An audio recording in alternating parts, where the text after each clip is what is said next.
ഈ അതിരാവിലത്തെ വെയിലിങ്ങനെ ചെടികളിലൊക്കെ തട്ടുമ്പോൾ നല്ല രസമുണ്ടല്ലേ. പോകെ പോകെ എന്തൊരു വെയിലെന്ന് തോന്നിപ്പോകും. ആമി രാവിലെ തന്നെ ഫുഡ് കഴിക്കുന്നതിൽ മീനുകളെ ശല്യപ്പെടുത്താനും പെർമിറ്റ് ഇല്ലാതെ റോഡ് പണി നടത്താനൊക്കെ ഇറങ്ങിയിട്ടുണ്ട് കേട്ടോ. ഇതെല്ലാം ഒരു ഭാഗമാണ് കേട്ടോ ഇതിൻ്റെ. 2 ഇഡ്ഡലിയിലും കുറച്ച് വൻപയർ തോരനിലും എൻ്റെ ബ്രേക്ക്ഫാസ്റ്റ് അങ്ങ് ഒതുക്കി.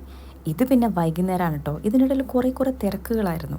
നമ്മൾ ഈ കുറച്ച് ദിവസത്തേക്ക് വീട്ടിൽ നിന്നൊക്കെ മാറി നിൽക്കുമ്പോൾ കൊണ്ടുപോകേണ്ട സാധനങ്ങളെക്കുറിച്ച് ഭയങ്കര ഒരു ടെൻഷനായിരിക്കില്ലേ. പ്രത്യേകിച്ച് കുഞ്ഞുങ്ങളൊക്കെ ഉണ്ടെങ്കിൽ വല്ലാത്തൊരു ടെൻഷനായിരുന്നു. എന്തെങ്കിലും വിട്ടുപോയിട്ടുണ്ടെങ്കിൽ അത് ഓർത്തോർത്ത് നോട്ട് ചെയ്ത് വെച്ച് ഒരു വിധത്തിൽ അങ്ങനെ പാക്കിങ് കഴിഞ്ഞു. ഈ പോയിക്കൊണ്ടിരിക്കുന്നത് എൻ്റെ സ്വന്തം വീട്ടിലേക്കാണ്. പക്ഷേ ഈ ഒരു യാത്രയ്ക്ക് കുറച്ച് പ്രശ്നമുണ്ട്. എല്ലാ തവണ വീട്ടിലേക്ക് പോകുമ്പോഴും എന്താണ് അവിടുത്തെ സ്പെഷ്യലെന്ന് ആരാഞ്ഞിട്ടാണ് എൻ്റെ ഒരു പോക്ക്. പക്ഷേ ഇത്തവണ ഉമ്മച്ചി റെസ്റ്റിലാണ്. ലെൻസ് റീപ്ലേസ്മെൻറ്റ് സർജറി ഒക്കെ കഴിഞ്ഞിട്ട് ഇങ്ങനെ റെസ്റ്റിലാണ് ആള്. അതുകൊണ്ട് ഒരു മാസത്തേക്ക് ഈ വീടിൻ്റെയും എല്ലാവരുടെയും ചുമതല എൻ്റെ ഈ 2 കൈകളിലും പിന്നെ ഇവൻ്റെ ചുമതലയും ഉണ്ട് കേട്ടോ. അപ്പോൾ എല്ലാം കൂടി ഒന്ന് കൂട്ടിക്കുഴച്ച് റെഡിയാക്കി എടുക്കണം.